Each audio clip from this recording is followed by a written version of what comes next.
Hello সবাইকে, সবাই কেমন আছো? আশা করছি তোমরা সবাই খুব ভালো আছো। আমি কিন্তু আজকে খুব খুব খুব ভীষণ ভালো আছি, মানে বলার মতন এত ভালো আছি। তো প্রথমেই দেখতে পাচ্ছ এটা হচ্ছে আমাদের নতুন বাড়ি। তো এটা অনেক ঝড় ঝাপটা পেরিয়ে ফাইনালি আজকে ঢালাই হচ্ছে। এটাতে ভেবে আমার সত্যি অবাক লাগছে, খুবই ভালো লাগছে। সত্যি কথা বলতে ফার্স্ট যখন ঘুম থেকে উঠেছিলাম তখন দেখছিলাম যে কেউ আসেনি, আর যে এ বাবা আজকে তো ঢালাই হওয়ার কথা, কোনো কেউ আসেনি। তারপর আবার যখন ঘুম থেকে উঠে দেখছি সব রেডি হয়ে রয়েছে, সব কিছু মানে একটা আলাদাই ব্যাপার। যাই হোক, তারপর ওপরে উঠে দেখছিলাম, বেশ খুব ভালো লাগছিলো। দেন তারপরে সন্ধেবেলা আমাদের একটা বাড়িতে, মানে একটা দাদার বাড়িতে নিমন্ত্রণ ছিল। দাদা না কাকা, যাই হোক কেউ একটা হবে। তো ওর বাড়িতে নিমন্ত্রণ ছিল। তো তারপরে আমি একটুখানি সেজে গুজে নিলাম, মানে হালকা করে সেজে গুজে নিলাম। কী করবো আর, গরমের মধ্যে বেশি সাজা গোজা যায় নাকি। তো যাই হোক, তো চলো তাহলে বেরিয়ে পড়ছি। আর এই জায়গাটা আমি একটা জিনিস তোমাদের দেখাবো। আমার এখানকার যারা ভিডিও দেখো তারা হয়তো বলতে পারবে এটা কোথায় বলো তো। এটা হচ্ছে হালিশহরের বড়মার ক্লাব, মানে বুঝতে পারছো কোনটা কথা বলছি? হালিশহর 7 জুয়েলার্স যে ক্লাবটা, ওইখানটা এটার ক্লাব।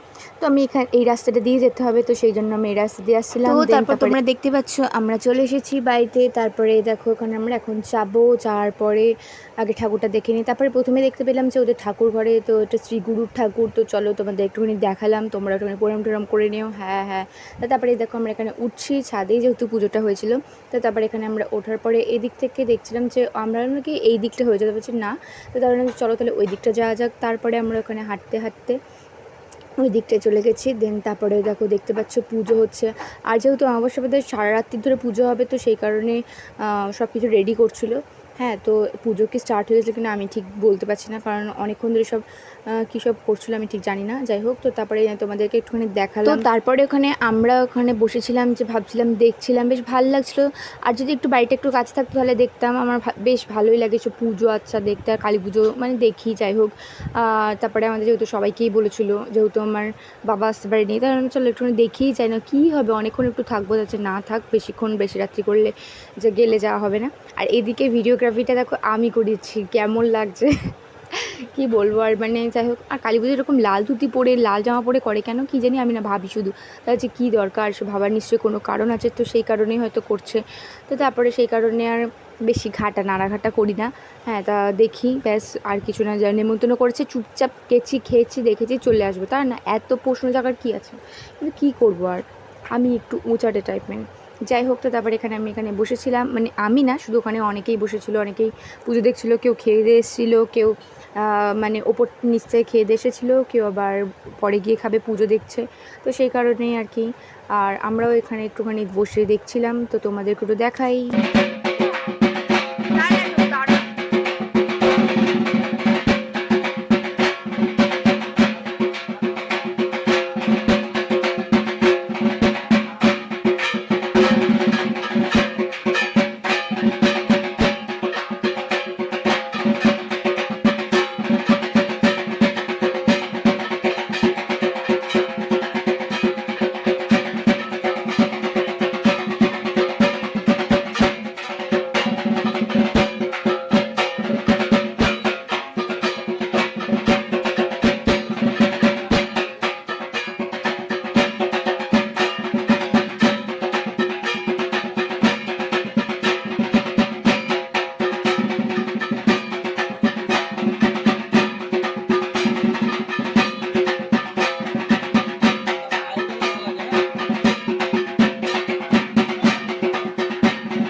তারপর আমরা এখানে খেতে বসে পড়েছিলাম। দেন তারপরে এইদিকে আমি একা বসেছিলাম আর ওদিকে মা আর বোন বসেছিল।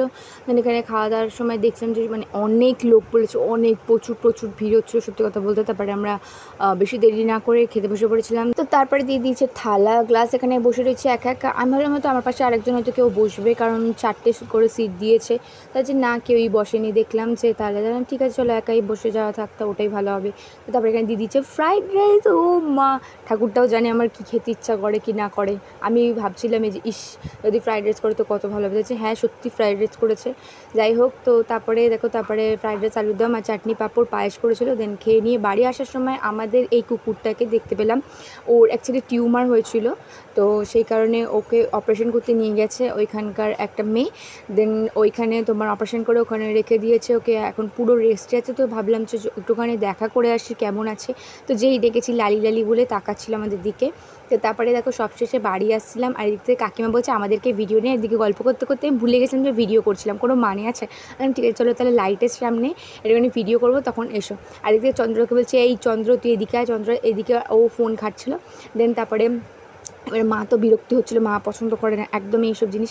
তা আমি বলি একটু সবাই স্মাইল করো, আর কিছুতেই শুনছে না, বিরক্তি। তারপরে লাস্টকালে একটা ফটো তুলে নিলাম, দিয়ে তারপরে সবাই চলে যাচ্ছিলো। তারপরে চন্দ্র বললাম এদিকে আয় দেখ কত সুন্দর লাগছে। আমাদের বলছে তোর, তুমি চলো তো, ওরকম করে বলছে। ঠিক আছে, দেন তারপরে দেখো বাড়ি চলে এসেছি। ঠিক আছে, বেশ ভালোই লাগে না কোথাও একটা নিমন্ত্রণ থাকলে। এবার সেই জায়গায় যদি ওখানে চেনা কেউ থাকে, ওদের সাথে আসতে, ওদের সাথে খেতে বসতে বেশ ভালোই লাগে, বেশ ব্যাপারটা একটু মজার লাগে। তো সেই কারণে আর তারপরে ওই জন্য আমরা একসাথে চলে এলাম। ওদের খাওয়া দাওয়া হয়ে গেছিলো অনেক আগে। মা বলেছিল যে দাঁড়াতে, যে একসাথে আমরা খেয়ে দিয়ে যাবো, বলো ঠিক আছে। কিন্তু ওরা খাওয়া দাওয়ার পরে অনেকক্ষণ দাঁড়িয়েছিল। যাই হোক, তারপরে আমি বাড়ি এসে কিন্তু ভিডিওটা এইখানেই স্টপ করে দিচ্ছিলাম। ঠিক আছে, তারপরে হচ্ছে গিয়ে তোমার এই দেখো, আমার এর নাম তো টুকটুকি। যাই আমি টুকটুকি বলছি, টুকটুকি টাটা বলো তাড়াতাড়ি টাটা বলো। আর সে ম্যাও ম্যাও করছে। ঠিক আছে, ও পছন্দ করে না জড়াজড়ি। তো তোমরা আমার চ্যানেলটাকে সাবস্ক্রাইব করতে ভুলো না। আর এই ছিল আজকে ভিডিওটা, কেমন লাগলো তোমরা জানিও। দেখা হচ্ছে একটা নেক্সট ভিডিওতে। সবাই খুব ভালো থেকো, টাটা।